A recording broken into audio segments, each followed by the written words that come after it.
रोशनी का कारवां। इस कार्यक्रम के प्रस्तुतकर्ता हैं टेक महिंद्रा फाउंडेशन और स्कोर फाउंडेशन। ये है रोशनी, रोशनी, रोशनी का कारवां। रोशनी जो करती है अंधेरे को दूर, रोशनी जो लाती है दिल में नूर, रोशनी जो दिखाती है रास्ता। आए वे, ये है रोशनी का कारवां।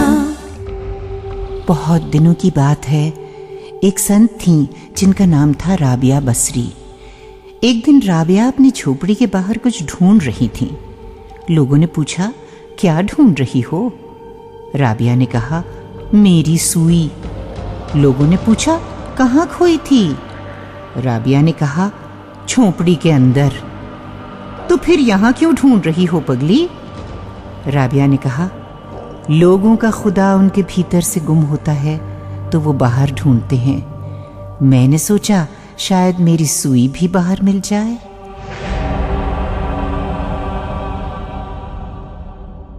आप समझ गए ना दोस्तों, हमारा जज्बा चाहे ईश्वर को पाने का हो या एक बाइज्जत जीवन बिताने का, हमारे अंदर ही छुपा होता है। नमस्कार दोस्तों, सलीमा रजा आपके साथ है। हमारे इस प्रोग्राम में हमारा मुद्दा यही है कि हम अपने अंदर छुपी हुई वो ताकत कैसे खोजें। एक लड़की को या महिला को लीजिए, वो चाहे दृष्टिहीन हो या ना हो, उसे ये साहस बटोरने के लिए अपने परिवार की सपोर्ट चाहिए ताकि वो अपनी जिंदगी को अपने मन चाहे ढंग से आगे बढ़ा सके। कई बार जब परिवार की किसी बच्ची या महिला की आंखों की रोशनी कम हो जाती है या नजर पूरी तरह चली जाती है, तो परिवार के सदस्य अज्ञानता या गलत फहमियों के कारण ये समझ नहीं पाते कि उनके लिए क्या करें। हाँ, इसमें तो कोई शक नहीं कि हर एक की समस्या अलग अलग होती है, लेकिन फिर भी दूसरों ने ऐसे हालात का कैसे सामना किया है, ये जानकर हमें अपनी सिचुएशन से डील करने की क्षमता जरूर मिलती है। आज हमारे टीम मेंबर प्रणय गड़ोदिया आपके लिए एक रेडियो फीचर पेश कर रहे हैं, जहां हम कुछ ऐसे परिवारों के अनुभव और सोच बांटेंगे जिनकी सपोर्ट ने घर की उस महिला को जो ब्लाइंड या विजुअली इम्पेयर्ड है, इस काबिल बनाया कि वो भरपूर जीवन जी सकें। पानी सा निर्मल हो मेरा मन, मेरा मन धरती सा अविचल हो मेरा मन, मेरा मन सूरज सा तेजस हो मेरा मन। ये है 11 वर्षीय नूपुर जोशी मुंबई से। नूपुर जन्म से देख नहीं सकती है और इनके माता पिता मिलिंद और नीलाक्षी को जल्द ही समझ में आ गया कि बेटी के पूरे विकास के लिए पालन पोषण के तरीकों को थोड़ा बदलना होगा। मेरा मन, पहले तो नूपुर क्रॉल नहीं कर पाई, तो उसके लिए मीन्स क्रॉलिंग के बजाय उसको हाथ देके और सपोर्ट देके मैंने उसको चलना सिखाया। जब भी वो छुट्टा चलने लगी, थोड़ा थोड़ा एक एक स्टेप, तभी उसको पुकार के कि इधर आओ इधर आओ ऐसे करके उसको स्पीड से चलना सिखाया। बेटे की उचित शिक्षा और परवरिश हो, इस जानकारी की तलाश करते हुए मिलिंद और नीलाक्षी मुंबई के national association for the blind के संपर्क में आए। उनके यहाँ पेरेंट्स के लिए एक पैरा प्रोफेशनल कोर्स भी है, तो उसे भी नीलाक्षी ने अटेंड किया। तो नीलाक्षी वो भी अभी ब्रेल लिख सकती है, पढ़ सकती है। इन बच्चों में उनका जो सेंसरी नॉलेज है वो बढ़ाने की कोशिश के लिए नैब ने हमें काफी अच्छे सुझाव दिए थे। जैसे कि अब हमारे घर में जितने भी आइटम थे सब पे ब्रेल में हमने टाइप करके वो स्टिकर स्टिक किए थे, उसका नाम लिखा था। भले उस समय नूपुर को ब्रेल पढ़ना नहीं आता था, लेकिन उसको वो एक सेंसरी नॉलेज बढ़ते गया कि टेबल है या चेयर है, टीवी है, ग्लास है, खिलौने है। भारत में कई अन्य दृष्टिहीन बच्चों की तरह ही आज नूपुर भी एक आम रेगुलर स्कूल में सभी दृष्टिवान बच्चों के साथ क्लास 6 में पढ़ रही है। जो एडमिशन्स है वो सब चालू होती है दिसंबर में। तो उस समय से ही हम नैब से हमको पूरा सहयोग मिला था। हमने नैब के टीचर भी वहां लेके उनको क्या क्या यानी कि स्कूल को थोड़ा बहुत जो सपोर्ट लगता है इसी बच्चों को अडॉप्ट करने के लिए, तो ऐसे 1-2 स्कूल में हमने अप्रोच होके उनको सब समझाया था। मिलिंद और नीलाक्षी ने उसके एक्स्ट्रा करिकुलर एक्टिविटीज का भी पूरा ध्यान रखा है। घर में उसको न्यूज़पेपर जो है वो पढ़ाकर हम लोग न्यूज बोलते हैं उसको क्या क्या है क्या नहीं है। और जो संस्कृत पठन रहता है कंपटीशन, उसके लिए उसकी दादी माँ वापस उसको हेल्प करती है। जो भी जितनी भी कॉम्पिटिशंस रहती है, गाने की हो या वक्तृत्व स्पर्धा, वहाँ नूपुर को लेके जाते हैं। और ये खूब समझते हैं कि जीवन में इंडिपेंडेंस और सक्सेस दया नहीं काबिलियत से मिलती है। आप जैसे कहते हैं सहानुभूति हम नहीं चाहते हैं, let her be as a participant and as a competition with others, और उसको उसी हिसाब से जज करें। दोस्तों, शहरों में सुविधाएं मिल जाती हैं, पर एक सही सोच हमें ही अपने अंदर बनानी होती है। मध्य प्रदेश के एक आदिवासी क्षेत्र अलीराजपुर में पली बड़ी फातिमा को अपनी स्कूल की पढ़ाई छोड़नी पड़ी जब क्लास 8th में उनकी आंखों की रोशनी खराब होने लगी। 7 साल बाद जब उनके परिवार वालों को पता चला कि कैसे फातिमा भी पढ़ लिखकर आत्मनिर्भर बन सकती है, तो उन्होंने उस जानकारी पर तुरंत अमल किया। मैं तो ड्राइवर था, बस चलाता था मैं, क्या इसकी मम्मी सब इसको जो भी क्वेश्चन आते थे ये देख देख के पढ़ती थी, वो पढ़ाती रहती थी, ऐसे ही चला करा इनका। मैं वैसे छोटी बहन थी इसलिए मुझे इतना नॉलेज नहीं था उससे ज्यादा, जितना भी उसका सिलेबस था, उसके प्रश्न उत्तर वगैरह, व्याख्या है, सभी कुछ मैंने उसको कैसेट में रिकॉर्ड कर दिया। अगर कोई पढ़ाता तो वो बार बार नहीं पूछ सकती थी, लेकिन कैसेट है उसके पास, इसलिए वो बार बार उसको सुन सकती थी।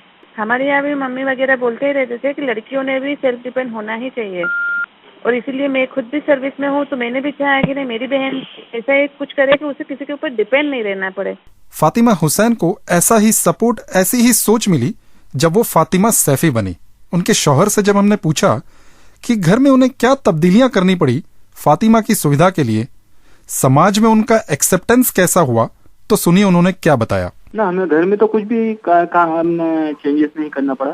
फिलहाल तो उसने पूरी घर की रिस्पॉन्सिबिलिटी उठाई है और साथ में अपने जॉब भी कर रही है और घर के सारे काम आराम से कर रही है।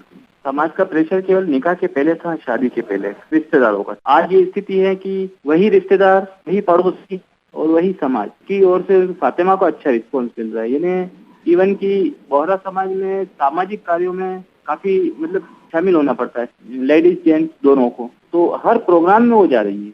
आज फातिमा घर संभालने के अलावा हाई स्कूल में टीचर भी हैं और 10 साल से काम कर रही हैं।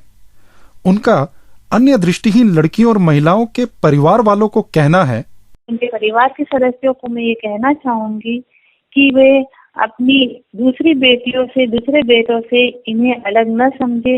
वो भी तुम्हारी संतान है, तो उसे भी उतना ही स्थान दे, तो सामान्य लोगों से बढ़ चढ़कर वो आगे बढ़ सकते हैं। दोस्तों, हमारा तीसरा और अंतिम उदाहरण है झारखंड में धनबाद के पास रहने वाले गुप्ता परिवार, जिनकी बड़ी बेटी सुप्रीता जन्म से अल्पदृष्टिवान थी। उसकी एजुकेशन अच्छे से चलने के लिए सबसे पहले मैं स्कूल में उन्हें मोटिवेट किया कि इनका विजन कम होते जा रहा है, इसलिए स्कूल सपोर्ट करेगा ही, साथ में हम लोग जो हो सकता था पढ़ाई में उसको हेल्प करते थे। उसको मैं रीड कर देती थी और उसका मेमोरी पावर बहुत स्ट्रांग था। कॉलेज के टाइम में वो स्कैन कर देते थे तो उससे कंप्यूटर से भी पढ़ती थी। फिर उसके बाद उसको मैं भी रीड करती थी, जब भी टाइम मिलता था तो उसके साथ रीड करती थी। बढ़ती हुई दृष्टिहीनता के बावजूद अच्छी पढ़ाई और एक्सपोजर के लिए उन्होंने अपनी बेटी को कुछ समय के लिए दिल्ली भी भेजा और फिर सुप्रीता बैंगलोर भी गई कंप्यूटर कोर्स करने के लिए। कई दृष्टिहीन लड़कियों और महिलाओं को घर से बाहर नहीं निकलने दिया जाता क्योंकि उनके परिवार वालों को यह चिंता होती है कि समाज क्या बोलेगा, पर यह चिंता मिस्टर एंड मिसेस गुप्ता को न थी। वो तो किसी को बोलने से तो कोई प्रॉब्लम तो होती नहीं है मेरे को बोले कि अगर उसको घर में रखेंगे तो और उसको उसके साथ प्रॉब्लम ही होगा। लोगों का कहना है, उनके कहने पर यदि मैं जाऊं तो हमारी लड़की तो घर में बैठे बैठे कुड़ जाएगी। सवाल ये है कि घर में लड़की बैठ के करे क्या, और वहाँ पर उसका पर्सनल डेवलपमेंट है, उसका इंटरेस्ट बहुत है कि इसके प्रगति में मैं बाधक क्यों बनूं। आज बैंगलोर में अकेले रहते हुए सुप्रीता एक मल्टीनेशनल कंपनी में एज MIS एनालिस्ट काम भी कर रही है और अपने परिवार से मिले हुए सपोर्ट से सुप्रीता बहुत खुश है। मैं अपने पेरेंट्स को बहुत बहुत धन्यवाद बोलना चाहूंगी। I want to thank them a lot. उन्होंने मेरे लिए बहुत कुछ किया है and God has blessed me with such parents. They are really very nice. I am very thankful to God.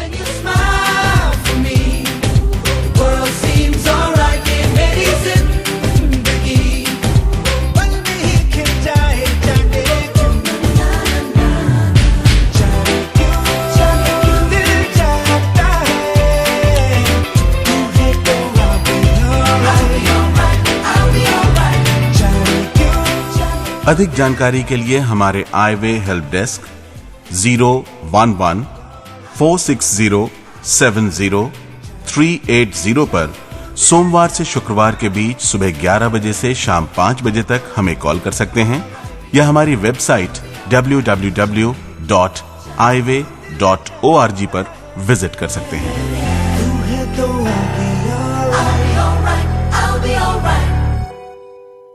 मुझे याद आई एक फिल्म जो हाल ही में सिनेमा हॉल्स में आई और गई। नाम है लफंगे परिंदे। यहाँ फैमिली सपोर्ट कुछ खास नहीं दिखाई गई है, लेकिन उस फिल्म के किरदार पिंकी से जुड़ी हुई 3 बातें मुझे खास अच्छी लगी। पहली तो ये कि हालांकि पिंकी भरपूर जवानी में एक रोड एक्सीडेंट से पूरी तरह अपनी नजर खो देती है, लेकिन उसे हालात से मुकाबला करने में कुछ ज्यादा देर नहीं लगती। यहाँ तक कि वो चंद ही महीनों में अपनी जिंदगी के बारे में सोचने लगती है और उसे आगे बढ़ाने की कोशिश में जुट जाती है। दूसरी बात यह कि पिंकी ना तो खुद अपने आप पर दया करती है और ना ही किसी और को यह अधिकार देती है, क्योंकि उसे मालूम है कि जीवन की तरक्की में दया का कोई हाथ नहीं है। और तीसरा यानी सबसे इम्पोर्टेंट पॉइंट ये कि वो अपनी ब्लाइंडनेस को अपने सपनों को साकार करने में अड़चन नहीं बनने देती। उसके सपने, उसकी आकांक्षाएं एक डांसर बनने की। हाँ, तो बताइए, अब आप तैयार हैं अपने कॉन्टेस्ट सेक्शन के लिए? आपको शायद याद होगा कि एपिसोड 142 यानी 142 में हमने पूछा था अंतर्राष्ट्रीय महिला दिवस यानी इंटरनेशनल वुमेन्स डे कब मनाया जाता है, और इस सवाल का सही उत्तर है ऑप्शन बी यानी कि 8 मार्च। मैं अब बुला रही हूँ अपनी टीम मेंबर निकिता जैन को, जो आपके इस कॉन्टेस्ट के विजेता का नाम आपको बताएंगी। आइए निकिता। हेलो, मैं हूँ आपकी नई दोस्त निकिता और एपिसोड 142 यानी 142 के विजेता हैं रानू राजपूत बिजनौर यूपी से। रानू जी, आपको आपका इनाम बहुत बहुत मुबारक हो। ये है रोशनी का कारवां। और ये रहा आज का यानी कि एपिसोड 145 एपिसोड 145 का सवाल। इंक्लूसिव एजुकेशन यानी समावेशित शिक्षा के अंतर्गत दृष्टिहीन बच्चों को स्कूली शिक्षा कैसे दी जाती है? आपके ऑप्शंस हैं ए, दृष्टिवान बच्चों के साथ एक ही क्लास में, बी, दृष्टिहीन बच्चों के घर पर, और सी, स्पेशल स्कूल में जिसे ब्लाइंड स्कूल कहते हैं। आप एसएमएस या ईमेल के जरिए अपना जवाब 3 दिनों में हमें भेज सकते हैं, और एसएमएस या ईमेल करने के लिए सबसे पहले लिखें VB, फिर आज का एपिसोड नंबर और आपका जवाब अपने नाम और पते के साथ। हमारा ईमेल आईडी है radio@iway.org यानी radio@eyeeway.org, और एसएमएस के लिए हमारा नंबर है 09968329329 यानी 9968329329। अगर आप हमसे कुछ जानना चाहते हैं तो इस नंबर पर कॉल करें 011-460-70-380 सोमवार से शुक्रवार सुबह 10 बजे से शाम 5 बजे तक। तो दोस्तों, सलीमा रजा को दीजिए इजाजत। जैसा कि राबिया बसरी ने कहा था, जिसे तुम खोज रहे हो वो बाहर नहीं अंदर ही मिलेगा।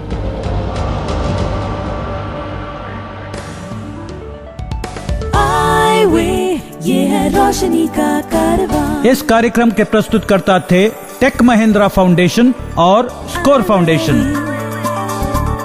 जुड़िए इस कारवां से हर बुधवार रात 9 बजे विविध भारती पर। ये है रोशनी